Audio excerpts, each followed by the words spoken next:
Hi, this is Charlene Burke with Grow Because You Know. That's www.growbecauseyouknow.com. Welcome to Morning Mindset Cafe, where today we're talking about Napoleon Hill's Think and Grow Rich, more specifically in chapter 7, where he actually has a headline in the chapter called Where and How to Find Opportunities.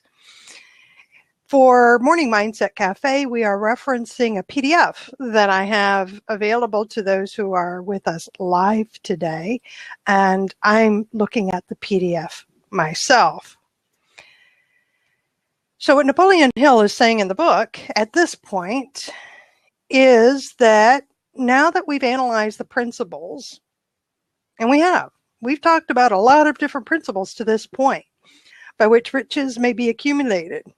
I mean, we've talked about a lot of them. We talked about persistence, about having your major definite purpose, your definite chief aim, clearly defining the goal, having the desire to get there, what it looked like, right? Having faith and putting that into place, overcoming obstacles, using other people's money. We talked about that when confronted with lack of capital. So there's quite a few principles we've been talking about to this point. And it should be natural for us to ask, well, we've got all this. Where are we going to find favorable opportunities to apply these principles? And his response is, very well, let's take inventory and see what the US of A, United States of America, offers the person seeking riches, great or small. And this, quite honestly, still holds true. To begin with, the United States, where I live, and I understand where most of us live. I'm not certain about Anne. You're Norwegian, so this may not apply to you, but look at your own country. Look at your own ability to seek and find and do within your country. In ours, we have the freedom of thought. Really do. You cannot take away my freedom of thought. Now, you can say anything you want to say about anything I speak out loud. If I speak my thoughts out loud, you can have an opinion about what I say, but you know what? You cannot control my thoughts. Nobody can control my thoughts. So I have the freedom of thought. I have the freedom in the choice and enjoyment of education. Truly. There's opportunities for self-education, for homeschooling, private institutions, public schooling. So there's multiple choices available there, and we have the freedom of that choice. Freedom in religion, freedom to worship whatever religion we wish to worship. Freedom in politics. Freedom in the choice of a business, profession, or occupation that we want to be skilled and knowledgeable about. Nobody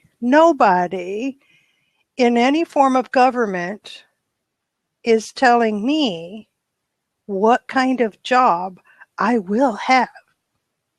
My understanding is that there are some countries, some areas within other countries where that still happens, primarily in the communists. You see, these are the jobs that need to be filled. Therefore, you as a citizen will do this job. Yeah. That's exactly how it works. You don't have any choice. Doesn't matter what your skill set is. Doesn't matter what talent you have. Doesn't matter what you think, feel, or believe. Your government will tell you what job you will have, and your government will determine how much money you will make at that job, if you make any. Here we also have the freedom to accumulate and own without molestation. All the property we can accumulate. What's meant by that? What's meant by that? I have the freedom to accumulate without molestation. It means there is no law that says I can't have too much of anything. Not right now. Not right now, not in this country, not right now. Think about that for a second. What's going to happen if there is a law that says you can only have so much? There are other countries that have that. Not in this country, not at this moment, not at the national level, nor at the local level. Have the freedom to choose our place of residence. This is one of the things I truly, truly love about America. I can live anywhere. Within the United States as a citizen, I can cross state lines, and I literally can change my address at the drop of a hat. Have done it. As a family did it growing up, and then into adulthood, continue to do it. We have that freedom. I have the freedom to live in the RV that I intend to live in and not be tied to having it sit in a specific state within the United States. Now, I will have to have it registered in a particular state, but it doesn't have to be the state I'm currently in. I can choose any of the other states to register that RV according to the state that suits my needs, and follow those laws, of course, of that state and that community in which it's registered.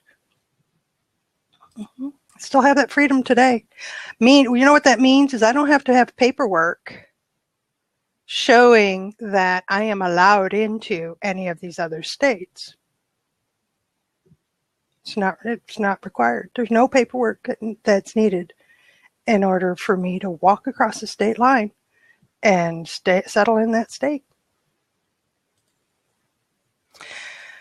I have freedom in marriage. I can marry whomever I want within the United States.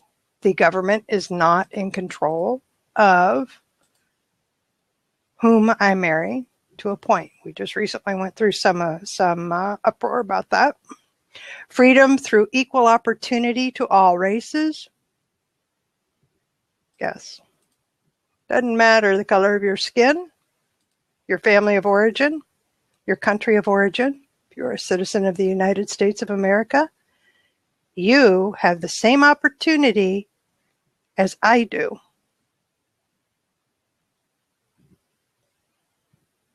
And if you don't like, now here's the thing, and Matt brought, or Cindy brings this up. Some states limit who you can marry.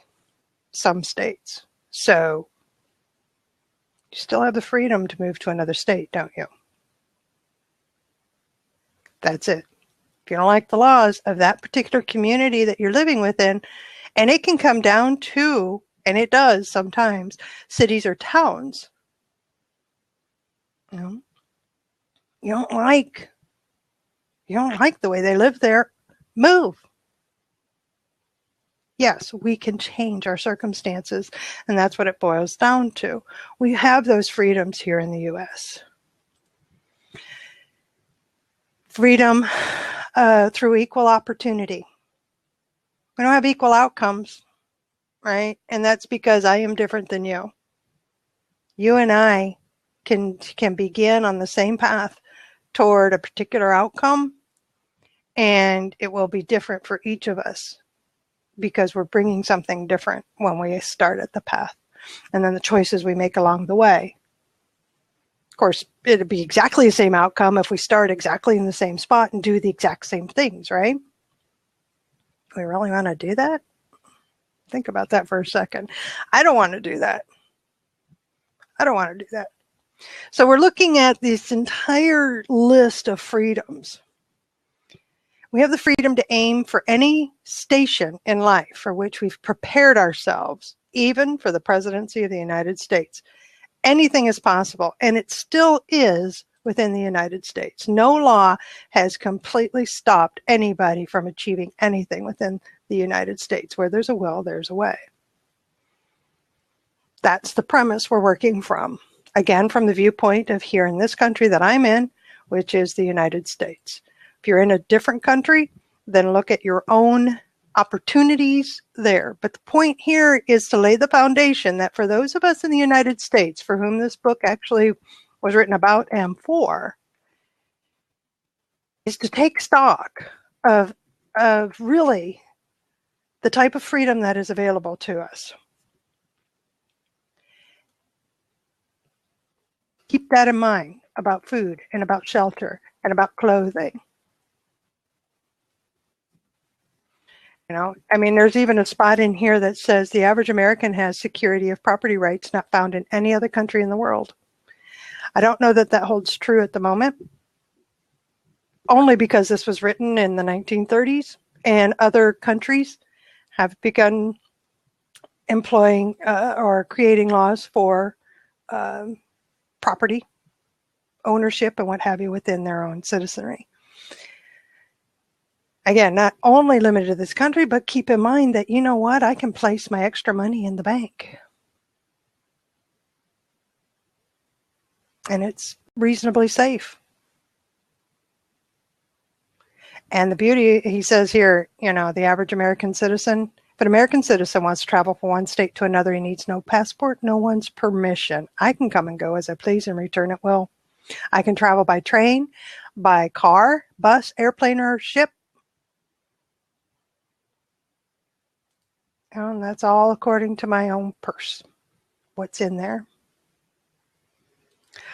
So really the foundation of what we're talking about is, let's take stock of the freedoms we have right now available to us and look at that as power.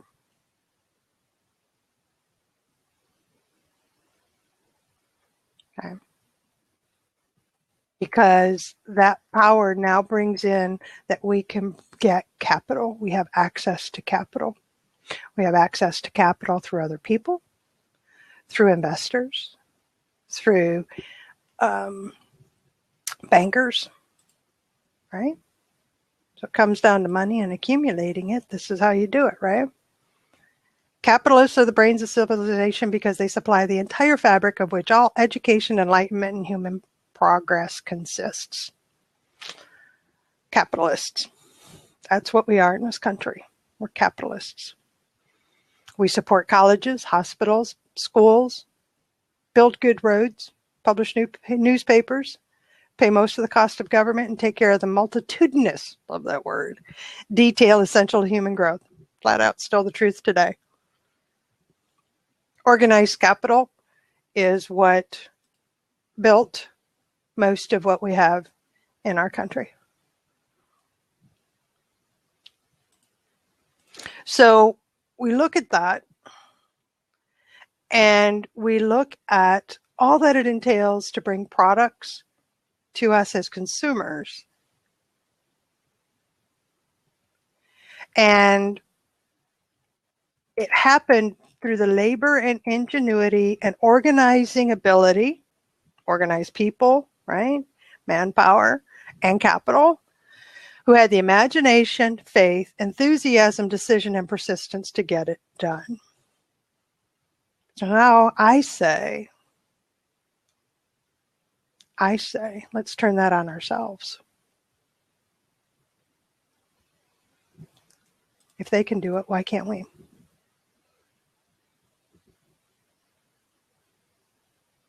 I'm just throwing it out there. Love to hear what you have to say about that. If they can do it, why can't we?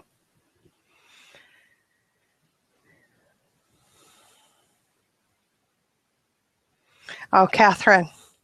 Catherine's bringing up having been in school with a large number of foreign students. And I, too, hear the same thing from them. And they appear to travel extensively, because to us, they're traveling to other countries, until one of them finally pointed out that each state in the USA is like each country in Europe. They encounter limits, and we don't. I say that to many people who want us to be like a European country. So one of our cities can be. Yeah, you know. Some people, even within our own country, do we see how big and bountiful we really are? And that's it exactly. And better way, thank you, Catherine. We forget we are not one country. We are a united cooperative of states. That's why it's called the United States of America.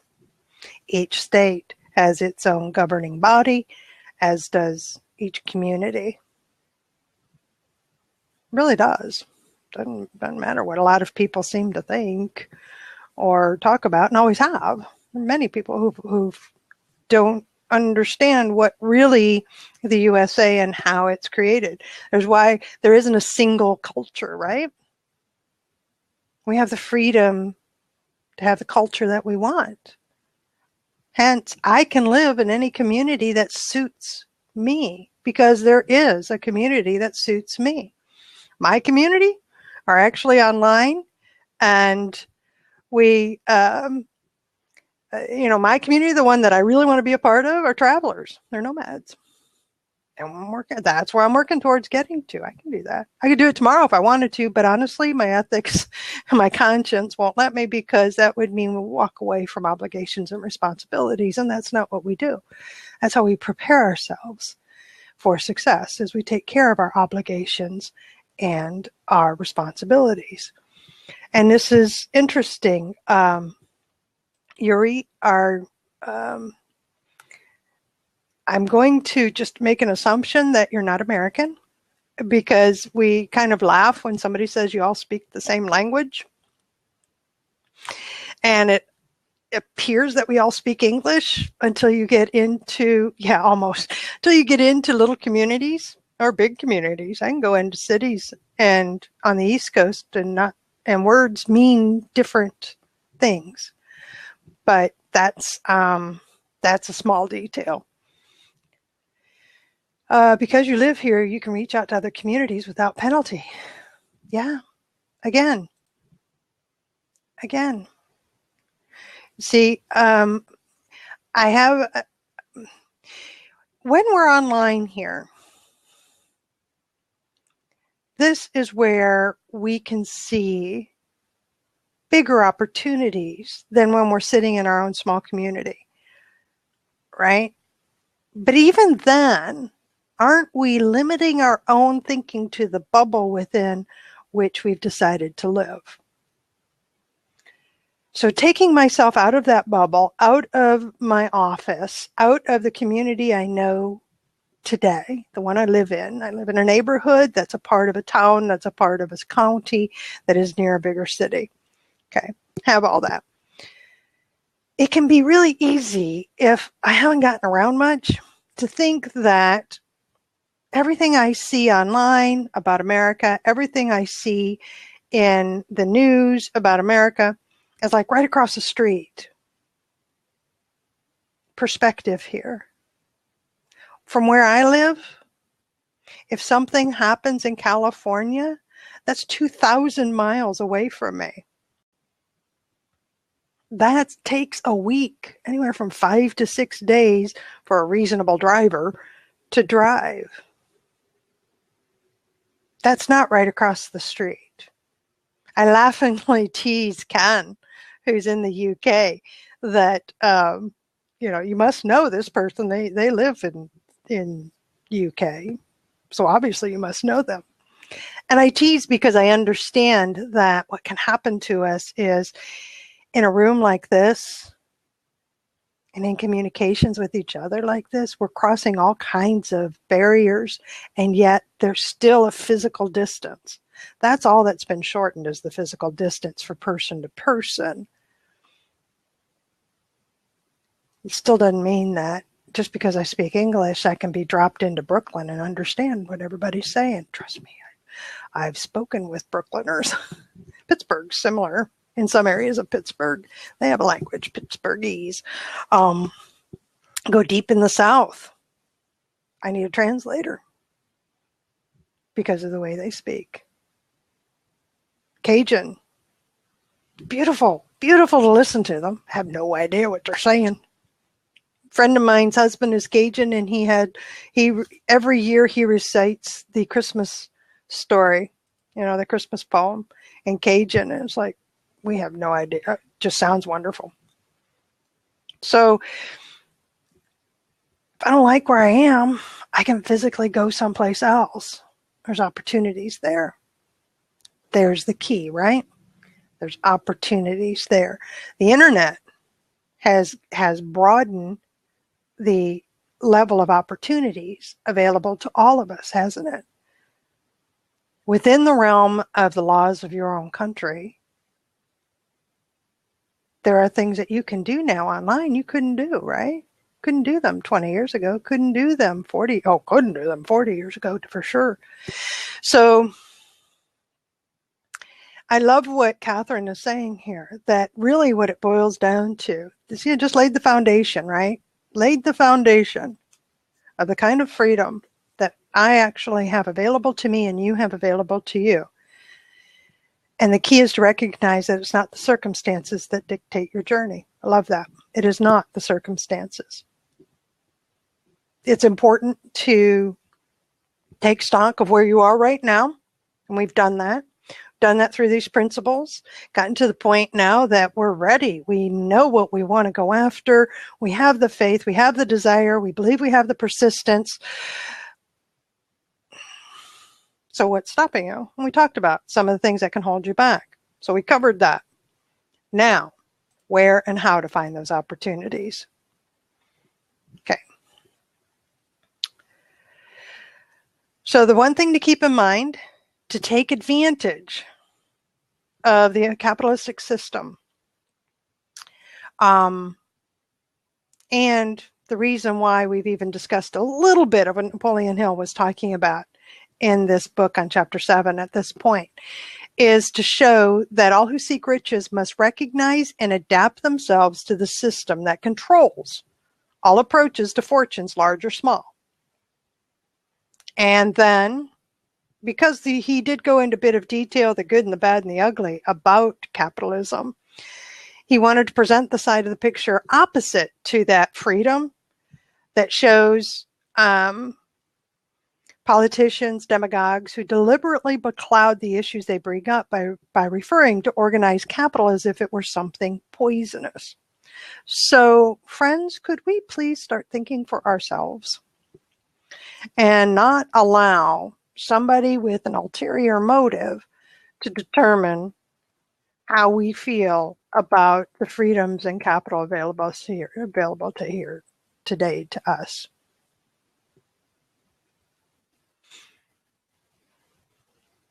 I think it's important for me to recognize that America provides me with all the freedom and all the opportunity I need to accumulate the riches.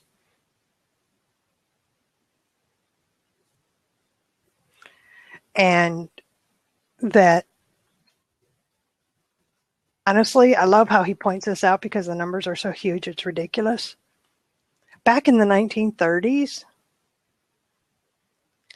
this is a country that was so rich that women would spend over $200 million for lipstick, rouge, and cosmetics. Okay, so let's look at the industries today. People still spend money on cosmetics, and the beauty industry is billions within the U.S., within the borders of the United States of America.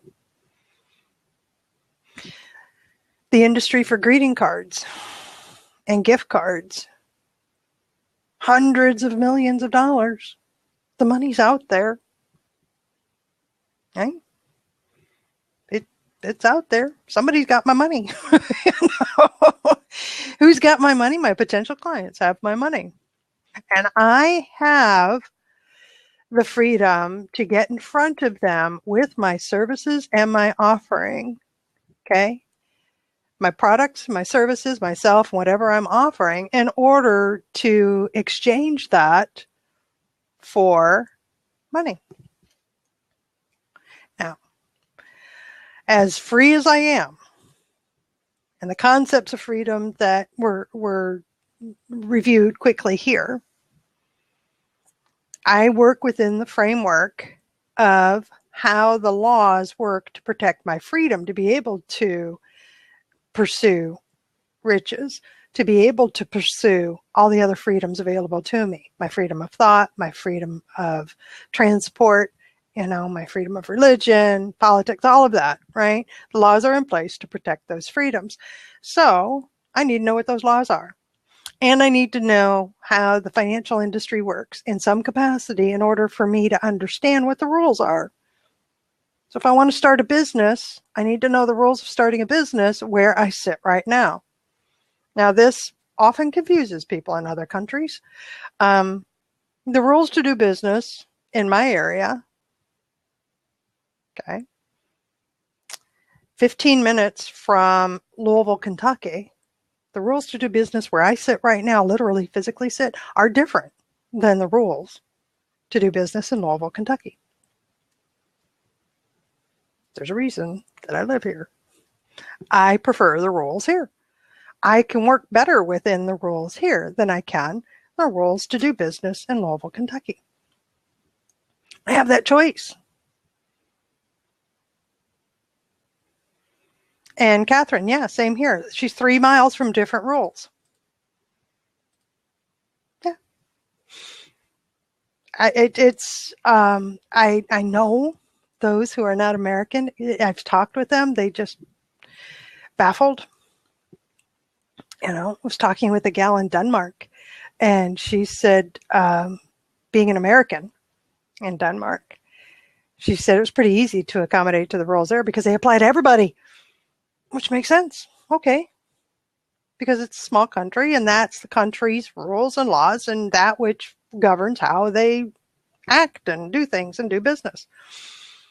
And she said it was actually pretty easy in San Diego because she had lived in San Diego, California, and followed those rules, which were different than the ones in Denmark. But she learned the rules, and she's thriving as a business owner where she is.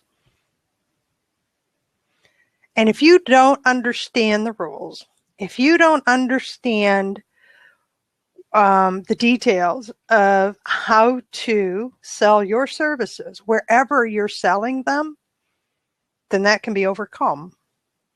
You can find somebody who does understand and ask them to explain it to you. Or, if necessary, bring them on as part of your team so that they're the ones that make sure you're not breaking any rules. There's great value in having an attorney and a CPA. Great value there. I want to give a quick shout out to Jennifer. Good morning. I saw you come in and had getting on a roll. So I'm just opening it up for conversation. Come on into the seat if you'd like to discuss. Hey Kenneth, good to have you. It's me that's holding me back is what it comes down to, right? Is it you that's holding your back? We've covered that. But it is important to know what the rules of the game are. So if you don't know the rules, if you don't take the time to learn the rules, then you'll never be in a position to win the game. That's it. You can rant and rave against the rules all you want. I at one time did that and got caught up in the ranting to the point where I wasn't doing a darn thing about growing anything. It was easier to whine and cry and rant against the system, against the rules. Well, the reality is it doesn't matter if I don't like the rules. What matters is I understand them. I understand the rules. If I can work with those rules, it's amazing how far I can go. So one of the things that helped me was to see it that way and say, you know what, I'm not the one that made the rules, but I do want to be a player in the game. So I need to understand what the rules are. I need to understand how the other players are positioning themselves within the game. And where do I sit?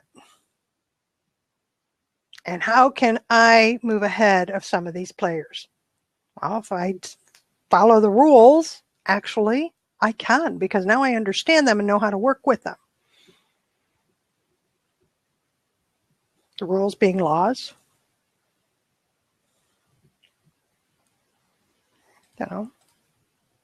So yes, it is that simple.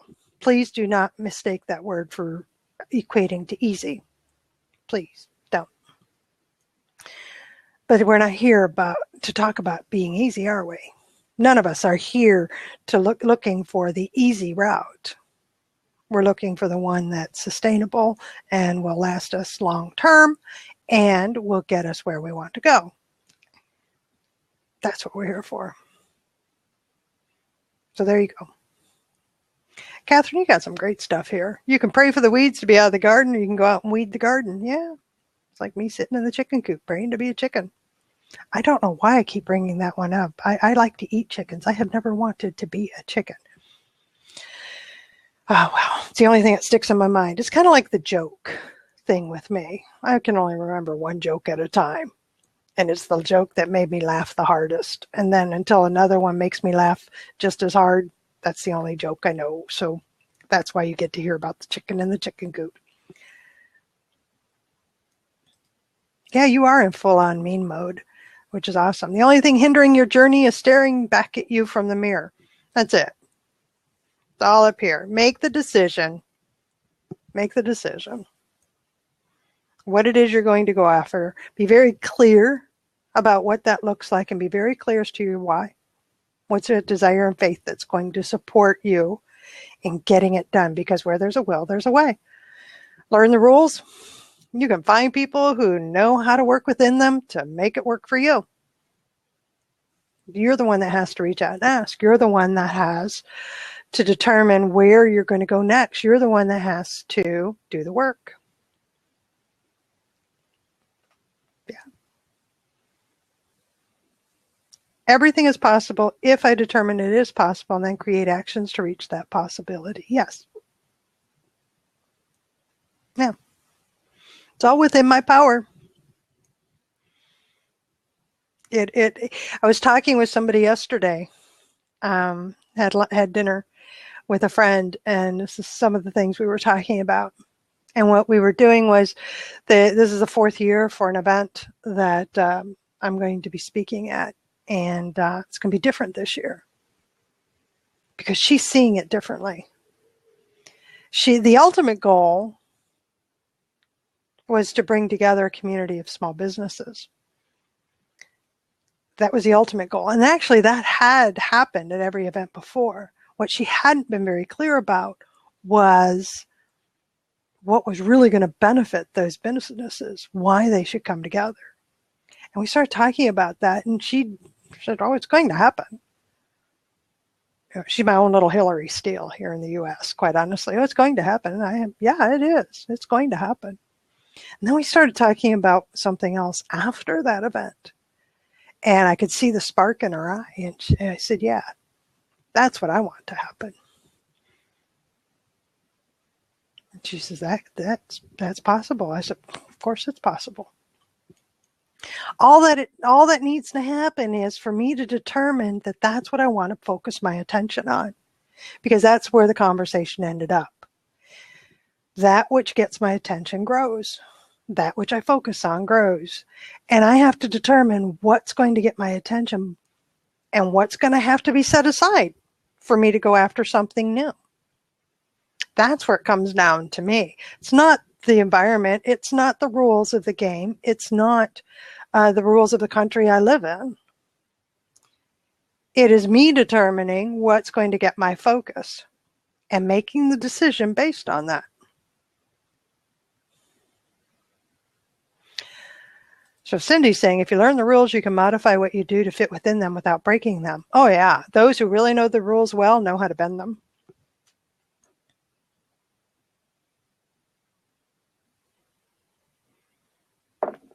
Yeah. And it does seem overwhelming at first, based on what Catherine's saying. She's saying that the first step always looks tougher than it is because I've built it up to look tougher. If I take that first step, then I create momentum for the next step. Complete unknown in front of you. All you know is that you want this amount of money. You want this house. You want to live in this setting. You want this lifestyle. That's all you have in front of you right now. So it can be really overwhelming because you don't know the rules on how to get there. You don't know the plan yet. You don't know the details of what it's going to take. So sometimes taking that first step, yes, the biggest obstacle is you because it's too overwhelming. And what I have to say to you, quite simply, is in this day and age, with the internet at your fingertips, you can find somebody or a group of somebodies doing exactly what it is that you want to do and connect with them. That would be the first step. Really. First step. And from there, you can get some momentum going and learning what it's going to take for you to follow their footsteps, to do what they did in order to get where they got. Then you can have some details to work with and start focusing your attention on them.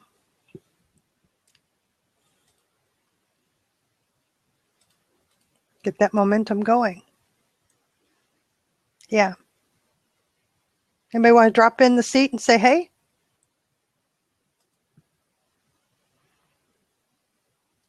Anybody experienced that overwhelm of the universe is conspiring against me? It's making it too hard to do this. Trust me, I get that. I get that.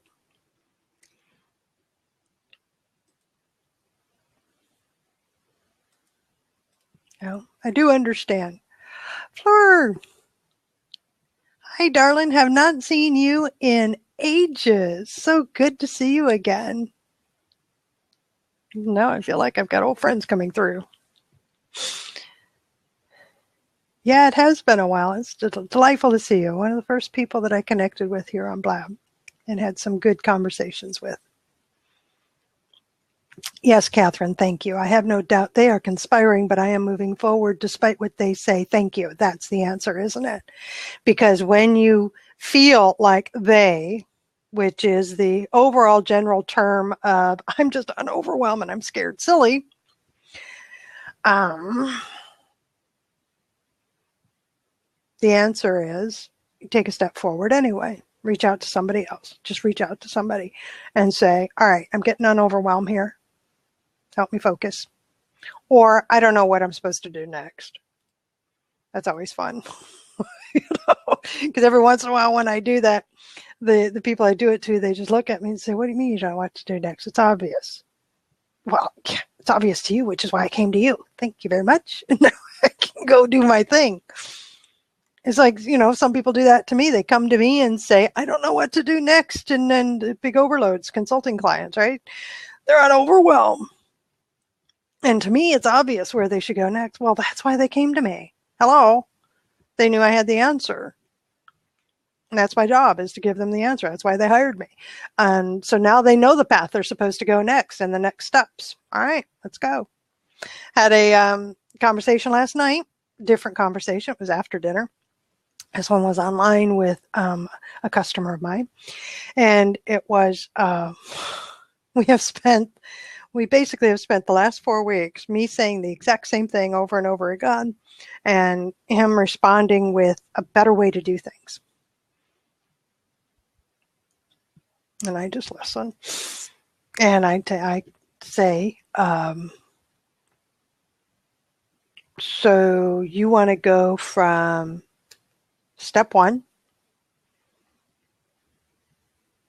to step 100, like completely skipping steps 2 through 99. Think about that. And he just looked at me. I said, you are wanting to completely avoid the work in between. What happens is from step 1 to step 100. You want to just make that giant leap. Well, I can tell you that the minute you do that, you're going to stumble and skin your knees, and you're going to get frustrated, and you're going to come back to step 1. Because the reason for the steps in between is to prepare you for getting to 100. It's not just to prepare yourself for the success that you experience. It is to be successful. It is not a matter of waking up and saying, I suddenly have all this money in my hands and have 100 clients. So think about that for a second. And that's where we ended up going. I say, if you go from step 1 to step 100, completely avoid 2 through 99. Let's say that happens today, right now. You did it. Fantastic. You just signed up 16 new customers for this service you are offering. He says, yeah. What do you do with them? And he just looked at me. I said, I'm serious, because you're offering a service and you're wanting to skip the part of learning everything you need to know in order to run your business. So what do you do with them? You've suddenly got this influx of cash. What are you going to do with the cash? Well, I'm just going to put it in my bank. I said, and there's the problem. You're not prepared. Part of the steps of running a business and learning to run a business, because that's where he's at right now, bare basics, learn to run the business, is how, the I know. I just can continue to repeat exactly what you need to open up the separate accounts for the budget, because you need to allocate funds and you need to know what those funds are and where they're going and then how to spend them and how do you reinvest in the business? What does that look like? So again, those are the rules, right? Laws of economics, rules of running a business. Learn those rules and you'll go far, because you can play within the game. Oh no, Catherine. Catherine's offering to, he knows she knows what to do with the money. Tell him to give it to me. I already did that, because I told him that. I said, if that's really happens to you and you get that overwhelmed, and I didn't say it quite as I didn't. How did I say it? I said it nicely. I did. It was, if you actually go out and do what you're thinking and get lucky enough to get this onslaught of new customers and have this cash you don't know what to do with, just give it to me, because you're gonna lose it anyway, because you don't know what to do with it. So just turn it over to me. He says, yeah, that'd be great. You could manage it for me. I said, oh no, you misunderstood. No, you're going to give it to me, because you're going to fritter it away and not know what to do with it anyway. So I'll invest it in my business. Thank you very much. He just laughed.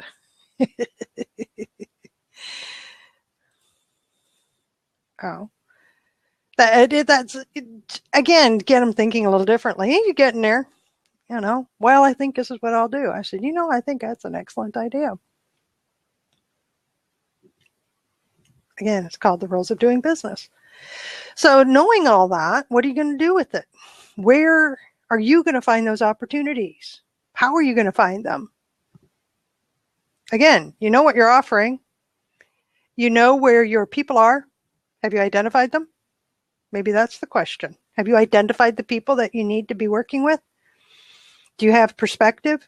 Unless you are selling a product that is, available to the masses. If you're selling a service, I'm going to recommend that you consider getting some perspective. In that, how many customers do you really need in order to get where you want to go?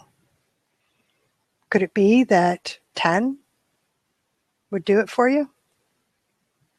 Don't get overwhelmed with the numbers, right? Start at one step at a time and move forward. Good morning, Kevin. Good to see you here. All right. I have to set aside time to make the connections, set aside time to grow relationships. If I'm not invested in growing relationships, I'm not invested in growing business. Oh, yeah. Well, I offer a service and I'm the exact same way.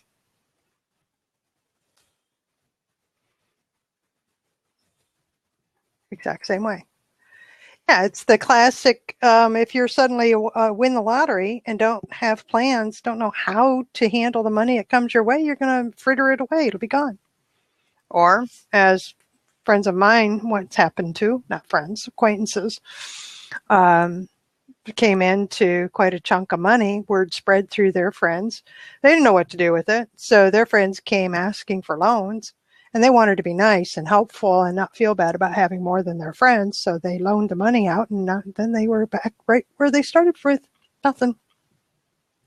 And of course, the friends aren't able to pay back the money because they're in the same spot that the ones who got the money were. Those are the rules of the game. They don't understand the rules of how to change the circumstances. So you ask. Yeah, oh yeah, I'm one, I can tell you what to do with the money. Yeah, Aaron.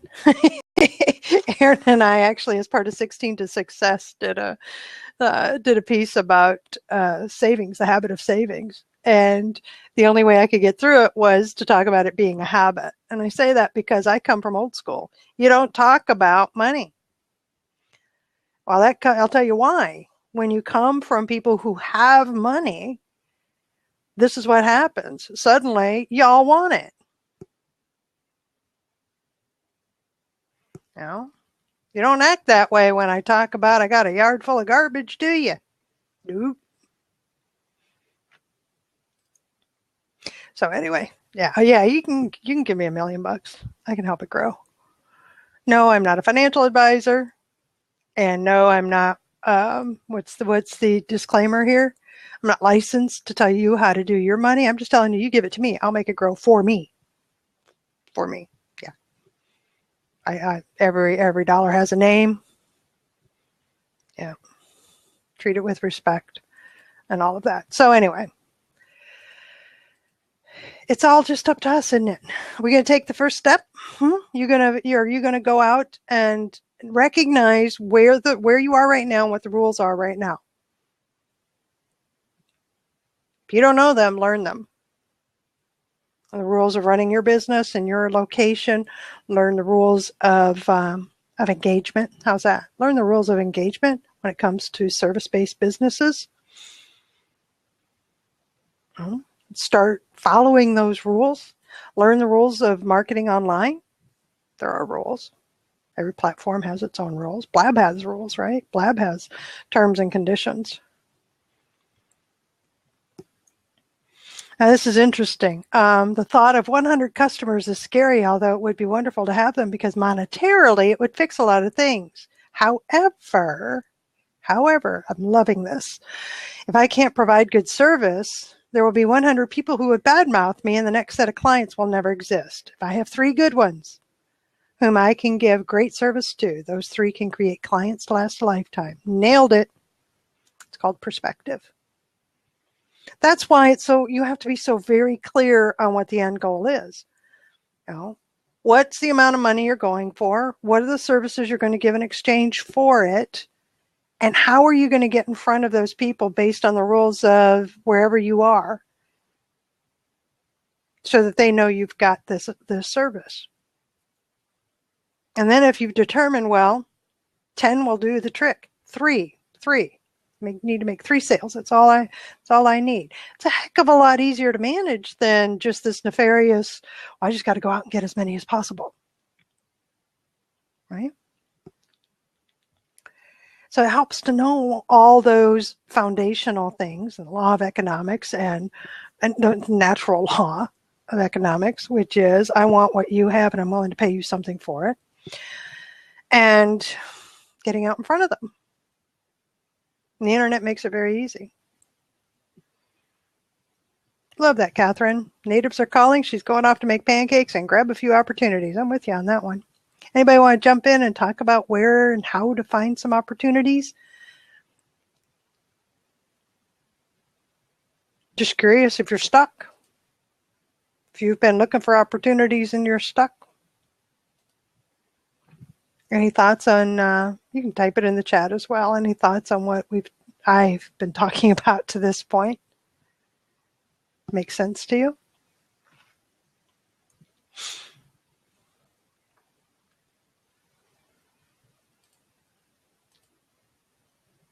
Okay, so I'm going to do one last quick review of the book.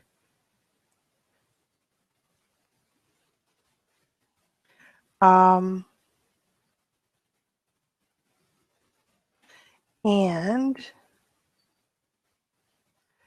finish out the chapter with some observations from Napoleon Hill. From 1929 to 1935, remember this book was written in 1937, the people of America, both rich and poor, barely missed seeing the old man economics hand over to the sheriff all the business, industries, and banks. It wasn't a pretty sight. It did not increase our respect for mob psychology when men cast reason to the winds and start trying to get without giving. We who went through those 6 discouraging years when fear was in the saddle and faith was on the ground. Think about that for a second. Completely run by fear. How many these past years through this recession have been run by fear?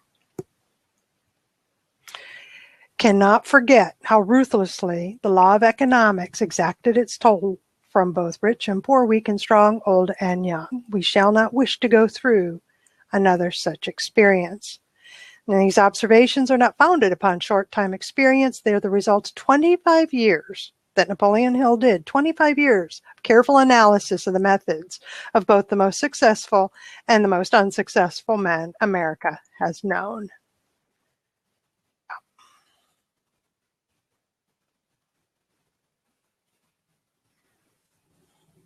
So you can ignore the law of economics, or you can understand it. Law of economics was passed by nature. The law hands out penalties for its violation, appropriate rewards for its observance, without interference or the possibility of interference by any human being. This is a law that cannot be repealed.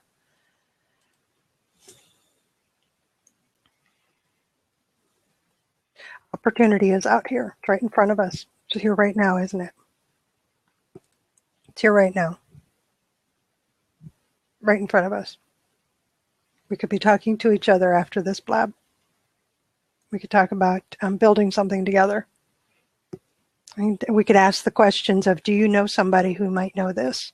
I'm looking for somebody who knows how to do this. Yeah, that's how it happens. The media thrives on scare tactics instead of faith tactics. Absolutely. Absolutely. I made the mistake this morning. I hadn't turned on my local news in the morning for, months.